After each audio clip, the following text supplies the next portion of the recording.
The requirements for passports and COVID testing put in place by the former Afghan government have been gone for some time. And now we've moved biometric screening outside of Afghanistan to other countries where it's safe, so refugees can get on planes even faster.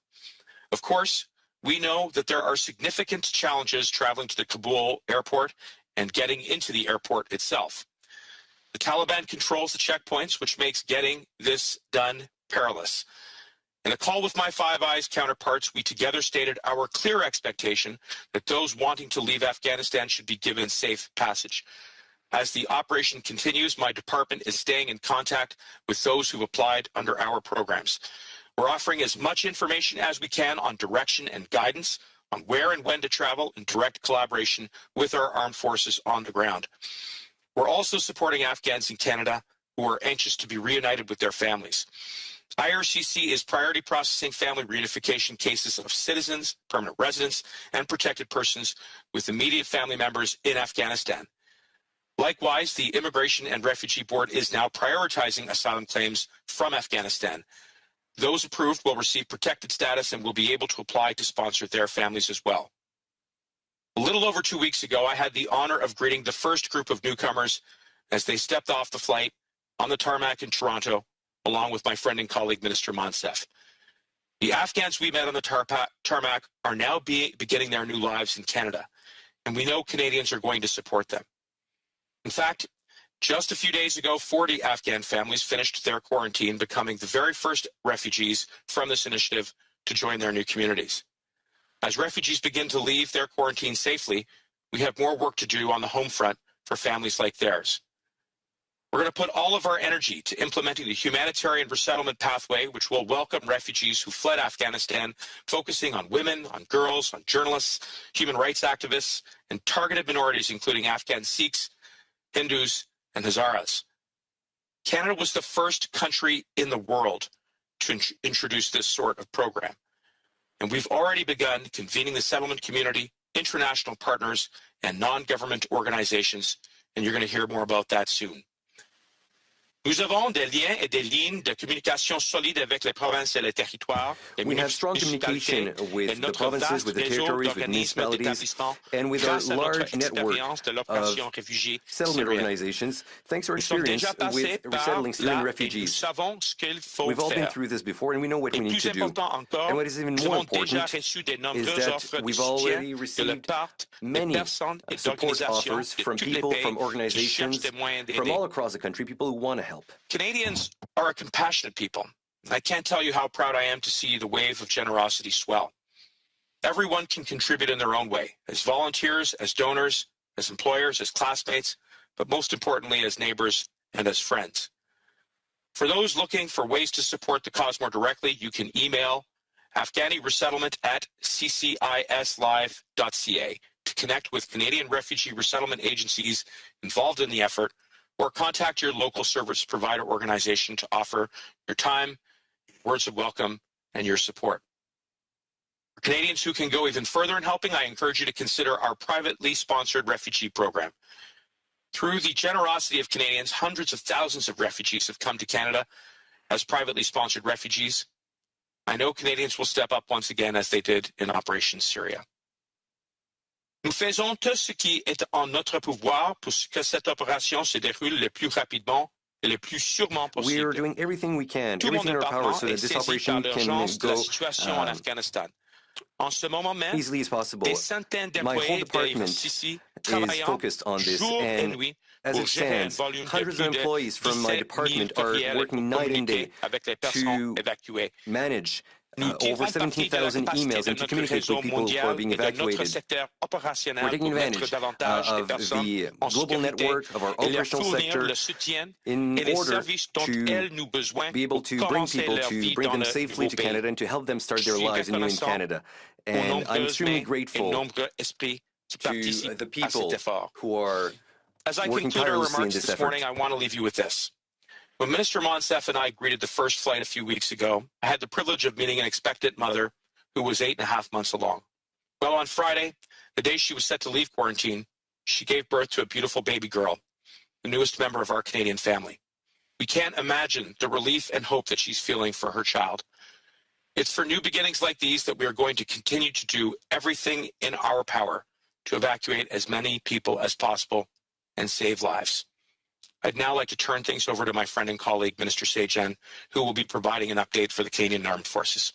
Thank you. Merci. Good morning. Bonjour à tous. Good morning. I'd like to acknowledge that I'm speaking to you from the unceded territory of the Coast Salish peoples, including the Musqueam, Squamish, and Tsleil-Waututh First Nations. Over 40,000 Canadian Armed Forces members served in Afghanistan during Canada's 13-year mission in the country. Those who served in Afghanistan formed deep connections and friendships with the Afghan people, and including myself. Now, many Canadians retain deep emotional bonds with Afghanistan, including the thousands of Afghan Canadians who are worried about their families and their friends. In particular, I want to thank the many veterans groups who have reached out to connect us to our former Afghan staff. Your support has been crucial and deeply appreciated. Now, everything you have done to help us. Today, I want to provide an update on Canada's work to evacuate Canadians in Afghanistan and vulnerable Afghans, including those who worked with Canada. And because the situation on the ground is challenging and dynamic, we had Canadian Armed Forces members on the ground at our embassy, assisting and advising our ambassador since early this year.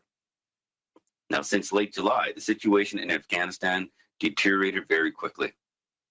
Since July 30th, our defense team and Canadian Armed Forces members have been working tirelessly to evacuate Canadian citizens, permanent residents, and at-risk Afghan nationals. Now, to help evacuate these peoples, we have deployed the C-117 Globemasters, our Hercules aircraft, as well as Canadian Armed Forces personnel at Hamid Karzai International Airport in Kabul. On August 4th, the first flight of Afghan refugees who assisted Canada arrived in Toronto. And the rapid change in the security situation also meant that Global Affairs Canada had to stop operations at the Canadian Embassy in Kabul and quickly evacuate its staff. Now, members of the Canadian Armed Forces ensured their safe evacuation, and I want to thank them for their bravery and courage.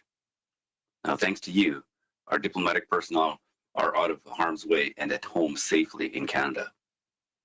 Now, because the situation on the ground had worsened considerably, there was a short pause in evacuation flights in order to reestablish the Allied air bridge. However, Canada resumed evacuation flights on August 19th. Now, this flight evacuated 175 at-risk Afghans and 13 foreign nationals. All of these passengers have been transferred to the care of our allies.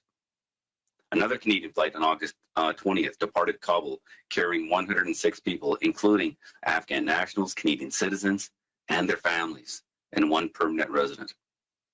We also brought out a number of Allied military personnel. And yesterday, we evacuated over 121 people. This included Canadian citizens and their family members, Afghan nationals accepted for resettlement by Canada, and Afghan nationals accepted for resettlement by our allied partners. The 12 Canadian flights thus far have evacuated over 1,000 Afghan nationals. Now, these Afghans are considered to be the most at risk of Taliban retribution because of the work they did with Canada and allied countries. And I want to give Canadians a clear picture of what is happening on the ground right now. Like many Canadians, I have seen heartbreaking images and videos of the scene unfolding around the airport. The security situation around the airport is making it increasingly difficult for people to get there. The area around the airport is intensely crowded, and violence in the area is increasing. These problems remain a major challenge in getting people out of Afghanistan. Bringing Canadian citizens and Afghan nationals to Canada is our top priority, and I'm working night and day with Ministers Carnot, Mendicino, and Monsef. Canada is part of a 13-nation air bridge, working together to evacuate as many of our citizens and vulnerable Afghans as possible. We're working with the U.S. and other allied partners to keep our planes and theirs constantly flying in and out of the airport. As part of this effort, Canadian Armed Forces flights are transporting service members, citizens, and refugees destined for Canada and other allied nations. And in turn, Allied aircraft are transporting Canadian Armed Forces personnel, Canadian citizens, and others. And on the ground, our Canadian Armed Forces members have been working under difficult conditions to facilitate the entry of Canadians and Afghans destined for Canada into the airport, and to ensure that they get on Canadian and Allied planes. They're also working in direct contact with IRCC and Global Affairs Canada partners, advocacy groups, and local contacts to assist Canadians and Afghans destined for Canada in assessing the Kabul airport. In order to evacuate as many people as possible, the schedule for flight departures and landing is very tight. When Canadian planes land in Kabul, Canadian Armed Forces members board as many passengers as they can, and then the plane must depart within its scheduled window. On Canadian flights, loads have been at the maximum amount possible within the safety and capability parameters.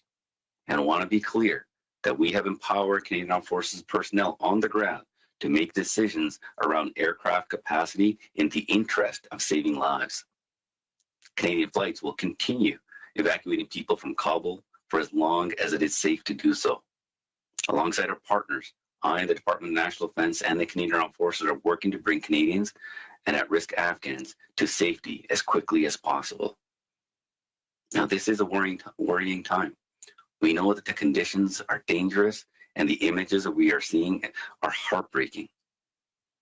But I want to let Canadians know this, that our Canadian Armed Forces members will continue to do everything they can to evacuate Canadians and Afghans seeking a safer and better life. And when they get here, we will do everything we can to support their future in their new home. We will continue working around the clock to evacuate Canadians and Afghans, protecting people and saving lives.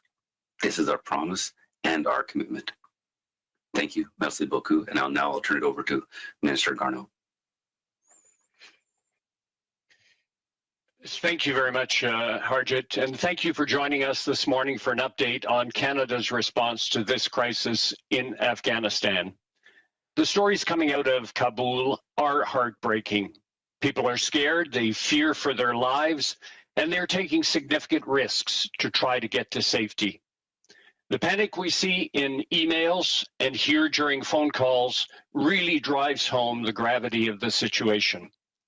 We are walking this difficult road with them, helping them step by step to get to safety. Our goal is clear. It is to evacuate as many Canadians and vulnerable Afghans as possible for as long as the security situation will allow, whether in Afghanistan or in a third country for those who manage to leave on their own.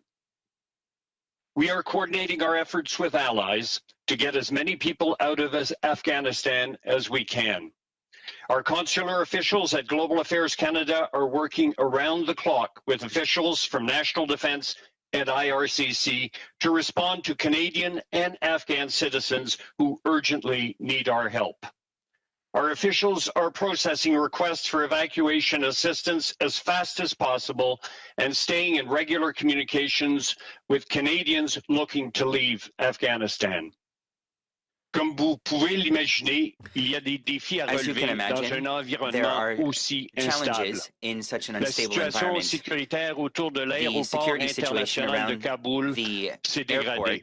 L'aéroport est extrêmement achalandé. Il y a eu des incidences de violence. Les talibans ont érigé plusieurs postes de contrôle sur les routes qui mènent à l'aéroport et tout déplacement dans la ville est dangereux. À ceux qui se trouvent en Afghanistan, nous recommandons de ne pas vous rendre à l'aéroport avant qu'on vous contacte pour un vol. Utilisez votre jugement pour décider si vous devez rester où vous êtes ou vous rendre dans un endroit plus sécuritaire. Restez dans un endroit sûr et ne faites pas de voyage dangereux sans savoir s'il y a une place sur un vol. Communiquez avec Affaires mondiales Canada pour plus de renseignements. Vous pouvez écrire à sos@international.gc.ca. Nous apprenons également que certains Canadiens We've ont also learned réussi à se that certain rendre dans Canadians un pays have tiers, succeeded in que ce moving soit to sur des a vols third party, exploités par whether nos it's alliés ou on par an allied d'autres moyens. flight or other Nous leur means. fournirons une assistance We will consulaire provide them où with qu'ils se consular trouvent. support wherever Nous they avons are. demandé à nos missions de se We've tenir asked prêtes our à les consular aider. missions to be ready to help Pendant them. ce temps, nous continuons de condamner la violence en In the Afghanistan meantime, we et nous continue restons to condemn violence in déterminés à Afghanistan, soutenir le and peuple we afghan are dans le respect committed de to ses droits support et de the sa Afghan people sécurité, in surtout the les respect of femmes their et les rights filles. and in the interest Notre of their priorité est security, d'assurer la especially women and sécurité des children. Canadiens et des We résidents seek permanents to et de les protect the ramener security chez of eux. Canadians and Nous Afghan n'arrêterons pas tant citizens que and nous ne to pourrons bring pas Canadians les back to ramener en Canada. We sécurité. will not stop Merci et until je passe le they are microphone back maintenant in a more à notre secure collègue, environment. la ministre Monsef. I would like to pass the floor now to Minister Monsef. Thank you, Mark. Hello, bonjour, Anin, salam alaikum. و سلام مخصوص به دوستان و عزیزان افغان تبار به کانادا و در سراسر دنیا. I'm speaking to you from my home in Peterborough, Kawartha on Mississauga and Anishinaabe territory, and I'd like to begin by thanking the Prime Minister for his leadership, for prioritizing the people of Afghanistan, and for assigning this hardworking team to this difficult work. It is a difficult time. We're glued to our screens as Afghan diaspora are across the globe and in Afghanistan, as we watch hour by hour developments and horror unfold. It's bringing back memories for me, and I think for all of us, of the times our families were huddled around radios in a not too distant past, waiting for the war to start, waiting for the war to end, wondering what's happened to our loved ones. My promise to you as Canada's Minister for Women and Gender Equality, and as the only Afghan Canadian in Parliament, is this. First and foremost, I will work with our colleagues here and around the world to ensure we create space for the voices of Afghan women and girls and minorities. Their voices must be heard. They must shape Canada's response and the global response. They are the most at risk from the ideology and the behavior of Taliban, and I will continue to raise their voices in international conversations, including at the upcoming G20 summit. The Taliban are the same Taliban of 20 years ago. A legitimate government would immediately allow for the safe passage of all on Afghan soil. A legitimate government would immediately cease the violence, the femicide, the genocide, the rapes, the looting, and a legitimate government would return immediately to an inclusive peace negotiation that includes women and minorities in a meaningful way.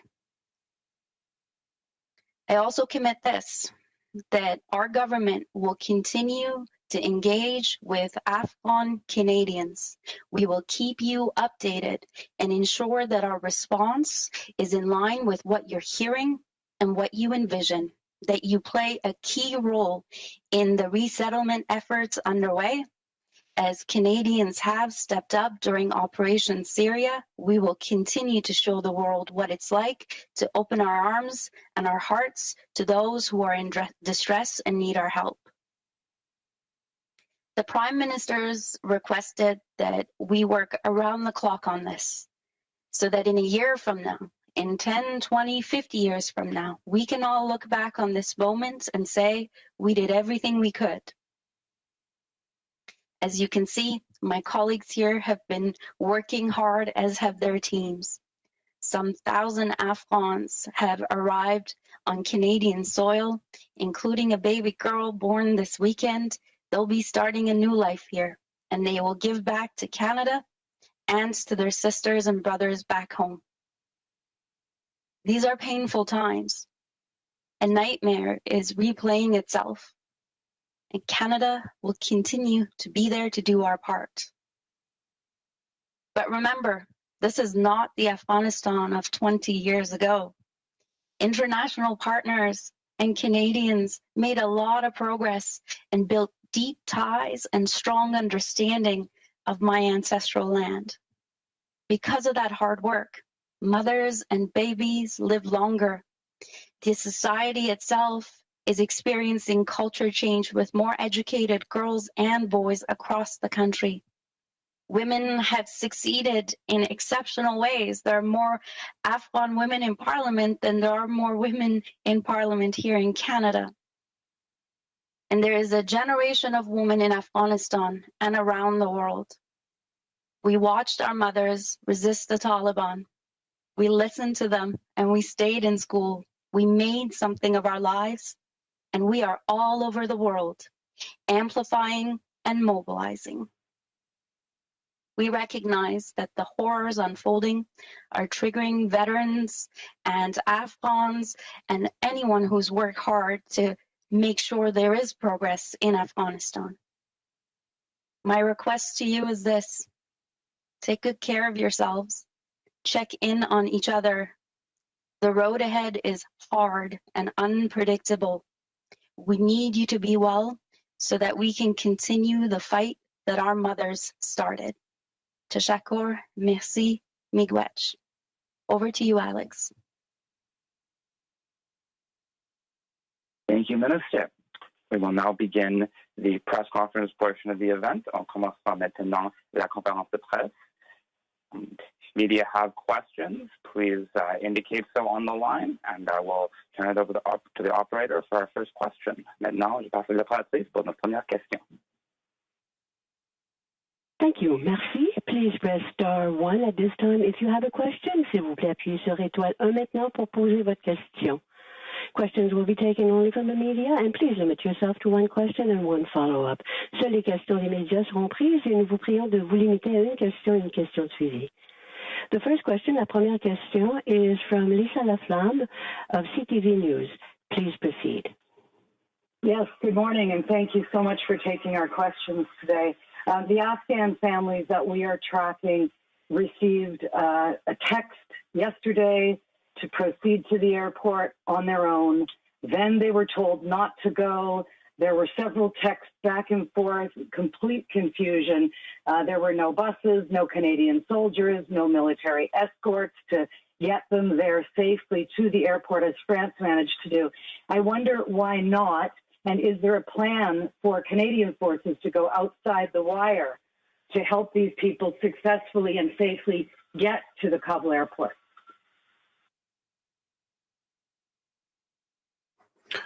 Thank you very much for that question, Lisa. One thing I can assure you, our Canadian Armed Forces members are doing everything in their power, looking at every opportunity to be able to support and get Afghans to the airport. For operational security reasons, for obvious reasons, I cannot divulge the situation, exactly what our troops are doing.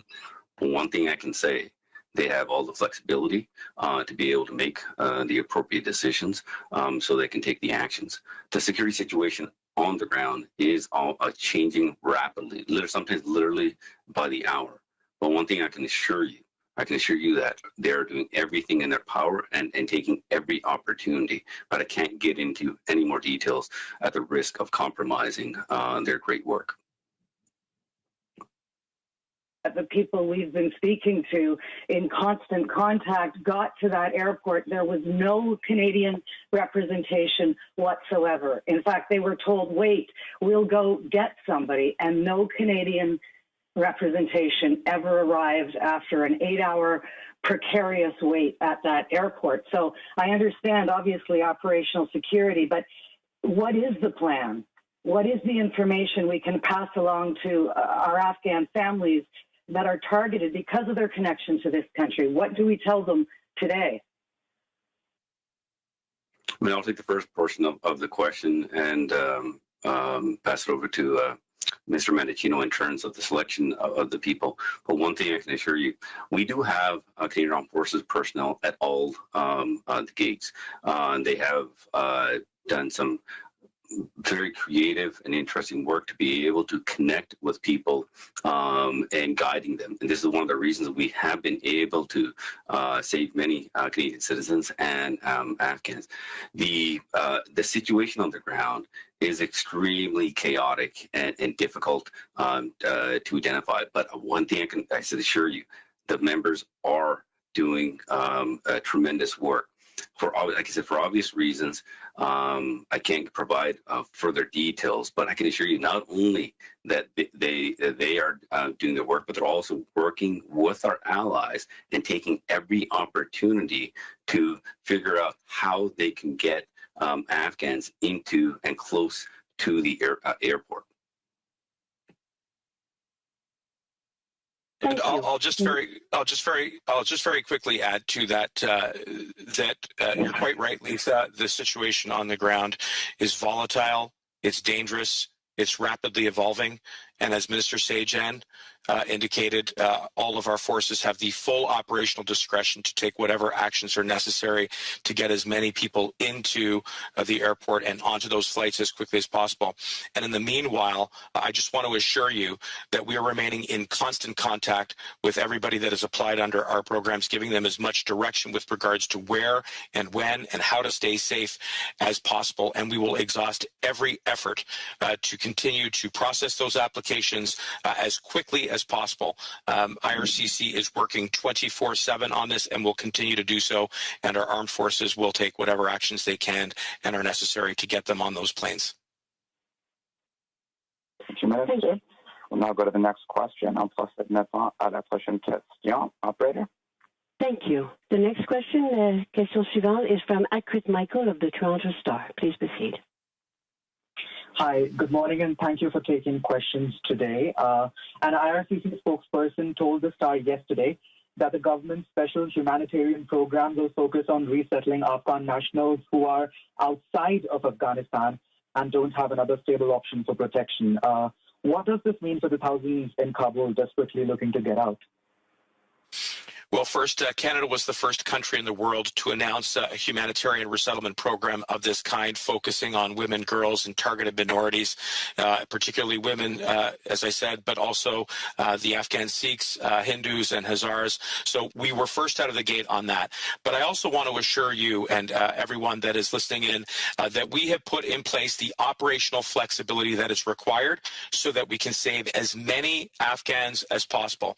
And in close coordination, not only with my colleague, Minister Sajjan, the Canadian Armed Forces, but equally with our allied partners. What we have done is we have increased our evacuation capacity so that more Canadian-bound Afghans, whether they are part of our original special immigration program or may indeed qualify under our humanitarian program, can get on those flights. And obviously, we'll continue to respond as the situation dictates. And may I just add, for the case where Afghans have left the country to a neighboring country, as I mentioned in my remarks, the Canadian consulates or embassies in the neighboring countries are ready to process those Afghans who will qualify under the special immigration measures. They're all ready to do that as soon as there is contact between the Afghans and the consulate or embassy.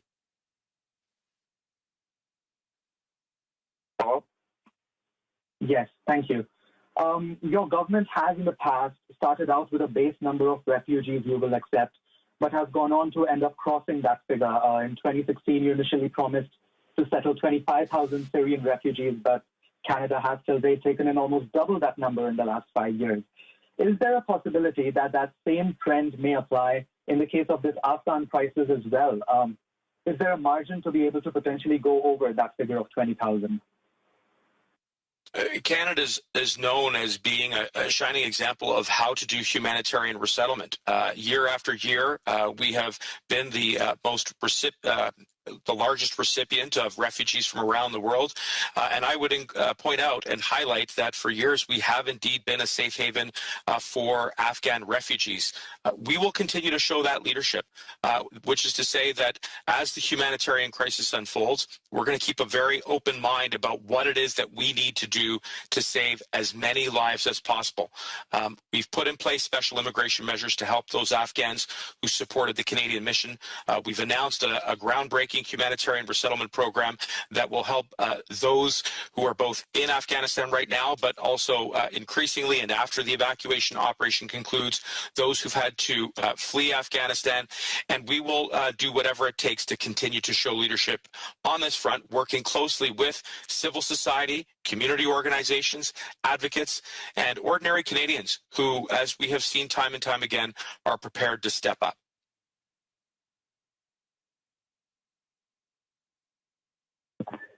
Thank you. I'll go to the next question. En passant maintenant aux prochaines questions. Operator. Thank you. Merci. La prochaine question. The next question is from Jim Bronskills of the Canadian Press. Please proceed. Good morning. What exactly are you doing to get women and LGBTQ people out of Kabul? The focus is on interpreters, many of whom are men, and many of course, need help. But Canada says it has a feminist foreign policy. So why are we not seeing it in action right now? Well, I'm going to answer the first part of that, and then I'd like to turn it over to Minister Monsef. But you're quite right. Under our special immigration measures, we put focus on locally engaged staff and interpreters. But the other thing that we did was we took a very broad and inclusive approach in defining their families, which means that we'll be able to put that focus on women, on dependents, on little children. And when it comes to implementing our third country resettlement program, we have already said that the focus will be on women and girls, human rights activists, and targeted minorities. And our department will ensure that we are screening for applications that prioritize those individuals. And I will turn it now to my colleague, Minister Monsef.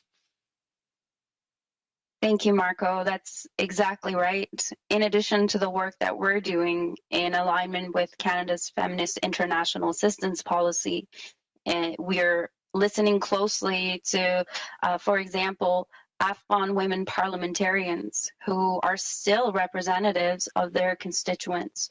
We're staying connected with CSOs, non-governmental organizations on the ground and here in Canada, because as the Taliban have succeeded, women are essentially invisible right now. Moreover, we are working with our international partners, and every time we have a conversation with our global partners, we make sure that we are advocating for women and girls, LGBT folks, Hazaras, Shias, Sikhs and Hindus, minorities in Afghanistan to be part of the conversation and to be counted. We will have more to say on that in the coming days.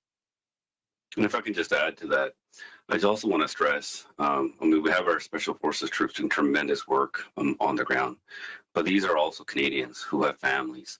They have served in Afghanistan, seen the atrocities that have taken place. And Minister Monsef and Medicino also know the conversations we've had, so that about giving our troops the flexibility to make the choices when they see vulnerable Afghans, especially women and girls, to be able to identify them very quickly and get them into the airport and to safety. And that's the flexibility that our troops have on the ground to be able to carry that out.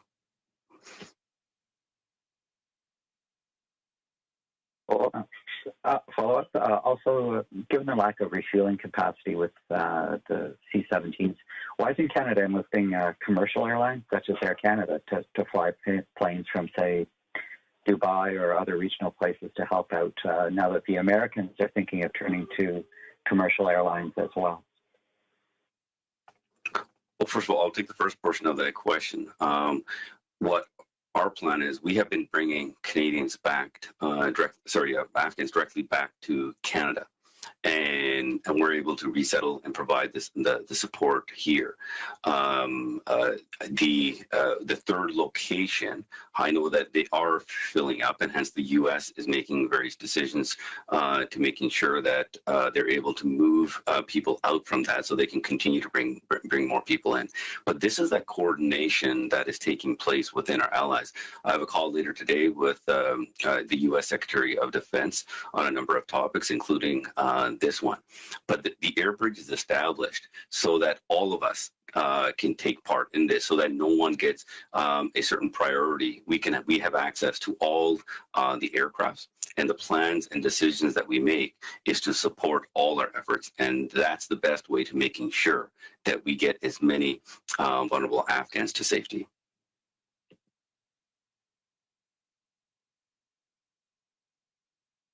Thank you.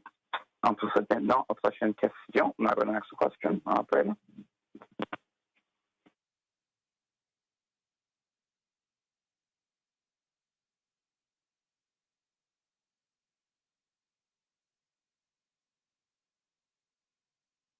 La prochaine question est de Marie-Isabelle Rochon of Radio-Canada. Please proceed. Marie-Isabelle Rochon, oui, Radio-Canada, go ahead. J'aimerais qu'on nous parle, premièrement, les réponses en français. Là. I would like more answers in French, says a journalist. What's going on with the resettlement of and the reunification of families? If you could answer that in French, please. Oui, merci pour la question. Nous avons lancé quelques initiatives pour prioriser le processus de la réunification de les familles. Premièrement, comme j'avais déjà dit, dans le contexte de les mesures spéciales que nous avons lancées il y a presque un mois, il y a une définition de famille qui est très definition of family that is very inclusive de porter les familles avec les interprétaires, les autres personnes qui avaient soutenu families of interpreters or others who have supported de Canada en Afghanistan. Canadian mission in Afghanistan, to have them be reunited. Pour les Afghans qui a déjà arrivé au Canada, nous continuons de prioriser leur processus et même pour les personnes qui avaient une application avant le tribunal d'immigration et réfugiés. IRCC board or IRCC tribunal, we have announced that an initiative was launched in order to prioritize these people who are already in the system. So once their demand has been approved, they can sponsor their families. In other words, we have many initiatives in order to prioritize families so that as many families can be reunited as possible.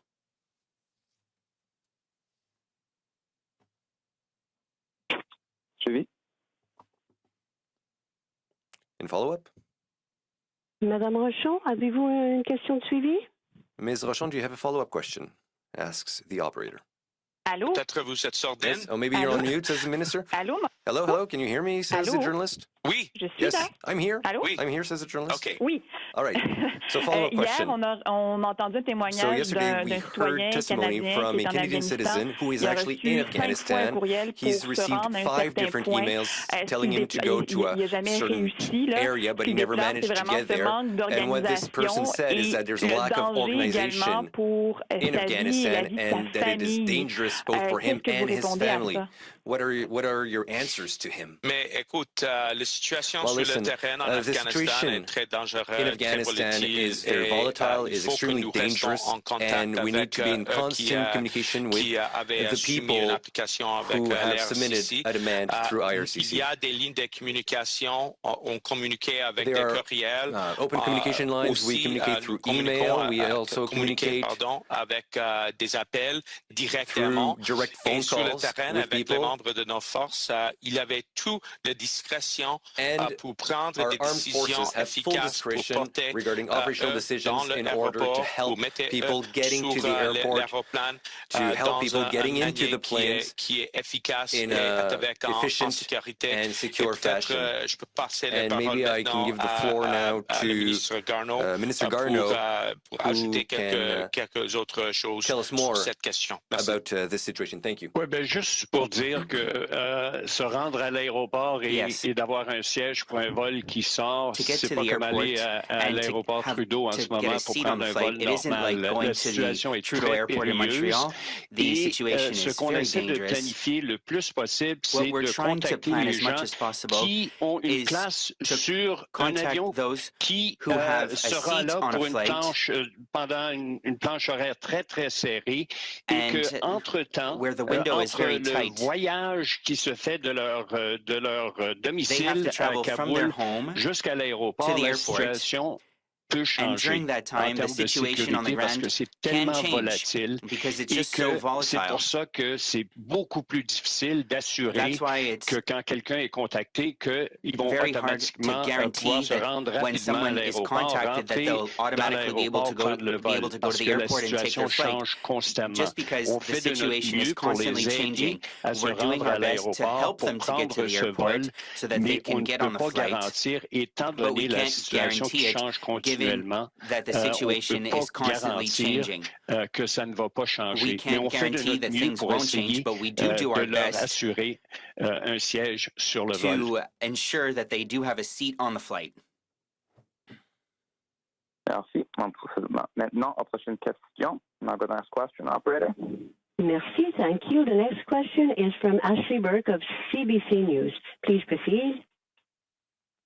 Good morning. Minister Sajjan, you mentioned that CAF has the flexibility to make decisions on the ground.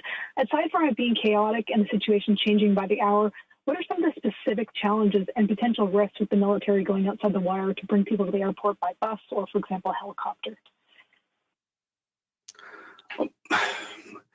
I wish I can give you certain more details.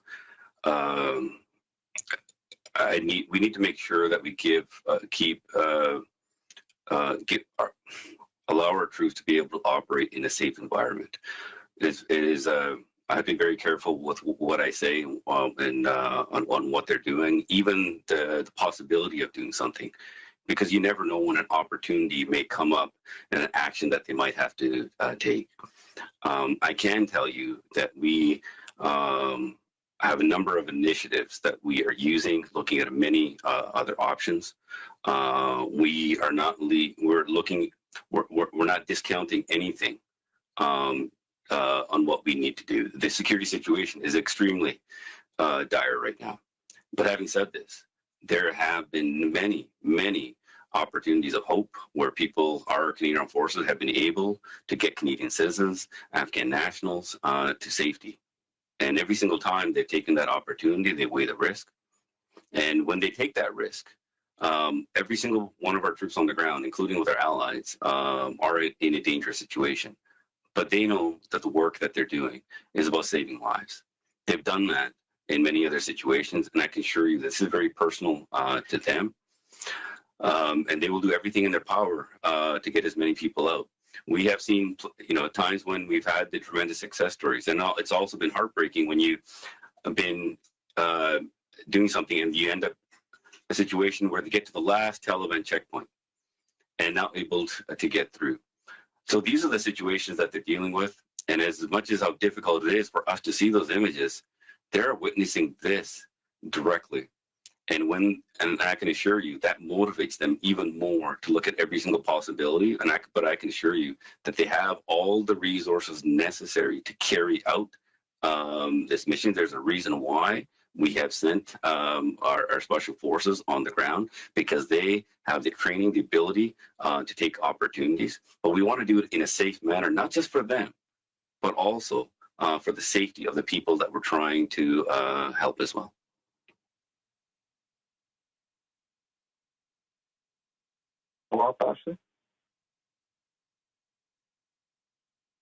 Wire for the Canadian Armed Forces, and as well, IRC, for those that are outside the gate that are being told by Canada to arrive and show up for flights, they're being told to yell Canada. which in some cases they say is making them a target to the Taliban. They don't see any Canadian Armed Forces in their view outside the gate. And some of them say that they have been lashed by the Taliban while waiting, being told to get to the lines. One person camped out with their family, they told us, for days, finally got to the front of the line. And the Taliban, they said, turned them away and turned away those IRCC documents. What exactly do you want to say to those people who are stuck outside the gate right now, who are so close but cannot get in? Specifically, what should they be doing to increase their odds? So first, I'll take the question first on the different direction that is given. One thing I can assure you that anything that the Canadian Armed Forces personnel are using, they're keeping it confidential and they're being very creative with this. I know that there have been suggestions from different groups and communication going to various groups, because I have heard this myself, and so it does increase the danger level for the people on the ground. But so this is why we need to trust our folks when they communicate with them. They're communicating with them on how, not only where to go, what the communication needs to be. And it's only through them and the instructions that they provide is what our FKs should be listening to. And I can assure you again, they have been very creative in those ways, and they have had some tremendous success. But I know that we're having a lot of help from various groups and trying to give various advice, and all that is useful. But it also adds sometimes confusion as well. And all that communication, I can assure you, is being communicated directly by our folks on the ground to the individuals, and they have different ways of identifying people as well, and they'll continue to find more creative ways as well. And I turn it over to Mr. Mendicino.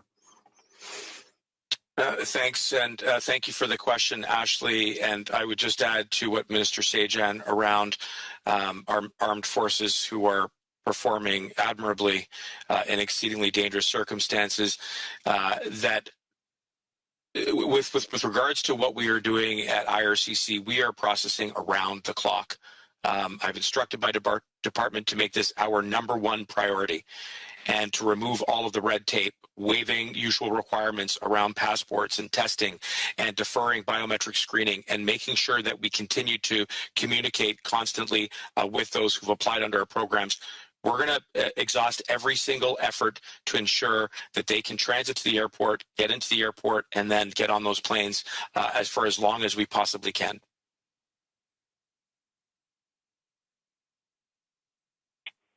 Thanks, Ashley. We'll now go to the next question. Operator. Merci. Thank you. The next question is from Alan Salama, My Second Home TV. Please proceed. Thank you.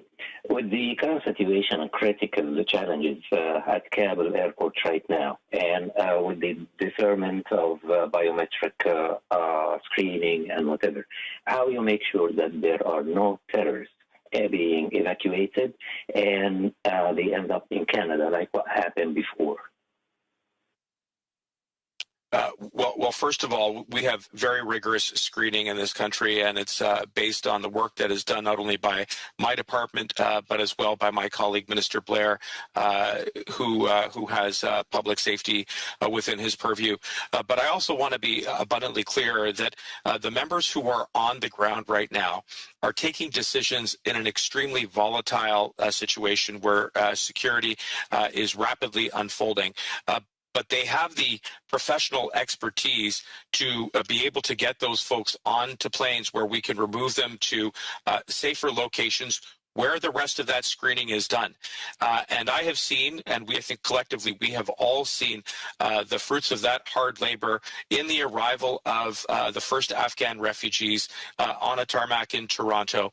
And that work will continue. As we said at the outset of this press availability, we have seen already 12 flights come out of Afghanistan with 1,100 evacuated, and that work will continue for as long as possible. And it will be done safely and securely. And the follow-up for Mr. Monsef. Ms. Monsef, as an Afghan Canadian yourself and as a minister, what's your message to some groups, including members of Muslim Brotherhood in Canada and the world who claim that Taliban is just fighting for their country, beliefs, and their religion.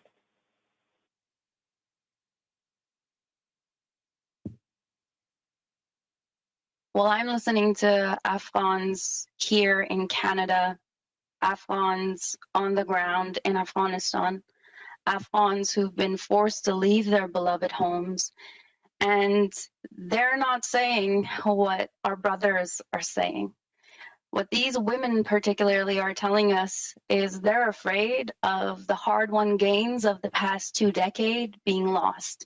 They're telling us that there are armed men outside of their homes. They're sending us pictures. They're waiting for them to come out of their homes. They're telling us that if we turn our backs on them, Afghanistan will revert back to dangerous ways of treating women, girls, and minorities.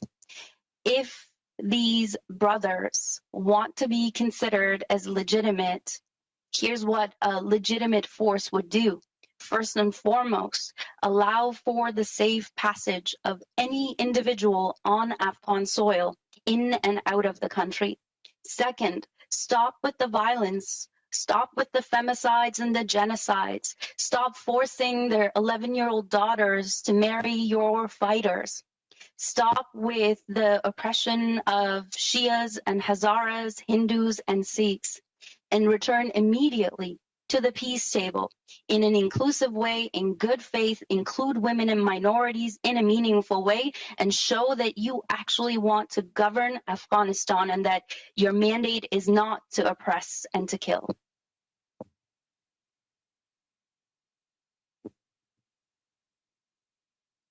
Thank you, Minister. We will now go to the phone for our final question. On passe maintenant à notre question finale, operator. Thank you. Merci. La dernière question, the last question is from Yasmine Yayat of Radio-Canada Montréal. Please proceed. La parole est à vous. Oui, bonjour. Alors, c'est possible d'obtenir une réponse en français. If we could get an answer in French, that would be great. C'est déjà très difficile pour les hommes de se rendre à l'aéroport de Kaboul. Alors, comment est-ce que vous comptez assurer la sécurité des femmes et des filles qui sont aussi des personnes en situation de vulnérabilité afin de leur permettre d'une part de se rendre à l'aéroport, d'être évacuées et aussi qu'est-ce que vous avez prévu pour les prendre en charge ici lorsqu'ils pourront arriver au Canada? Once they're here in Canada, what are you planning on doing to help them? Merci pour la question. Nous resterons en contact avec toutes les personnes, même les femmes et les petites filles qui veulent quitter l'Afghanistan dans nos programmes. Il y a plusieurs de courriels. Nous restons en contact avec des appels. Et il faut, quand ils arrivent, continuer ce travail en collaboration avec tous les organismes with all organizations le leadership des femmes sur cet organisme are working towards women's leadership. Commencer le processus de l'intégration et de réinstaller cette réfugiés avec un focus pour les femmes et les petites filles. Help women and young girls become more integrated into Canadian society.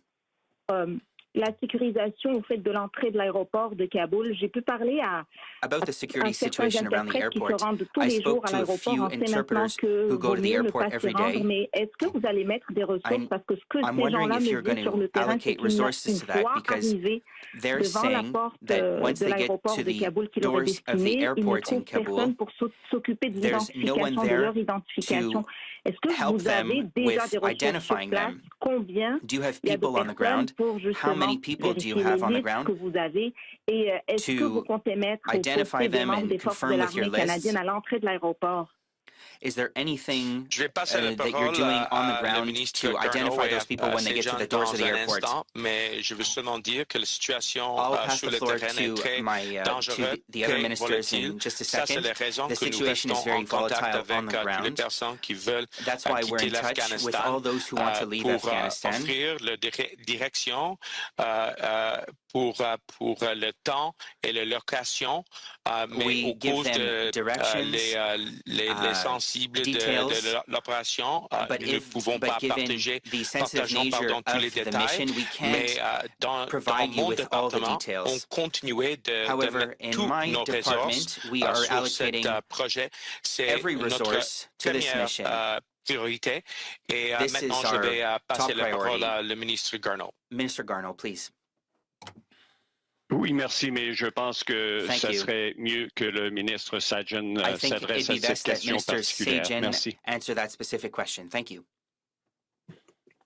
No, thank you very much. We do have Canadian Armed Forces members at every gate, and I want to try to put this into context as well. When you have thousands and thousands of people from the gate, our Canadian Armed Forces members are trying to identify whether it's interpreters, vulnerable members, and especially women and girls, to be identified and brought inside. So there is a significant challenge. I wish it was easy as coming to a gate and to be able to put your hand up to go through, but the security situation, unfortunately, just does not allowing for that. But we have Canadian Armed Forces members at every gate. Sometimes the U.S. has to make a decision just temporarily to having to close the gate for security reasons. But I can assure you, every single time those gates are open, we have Canadian Armed Forces personnel there. Plus, they are also communicating in creative ways to be able to guide people to them, and at the same time to be able to identify them as well.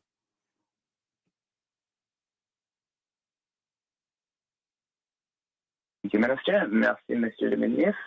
Je suis maintenant à la conférence de presse. This concludes our press conference for today. Happy Sunday, everyone. Thank you. Merci. The conference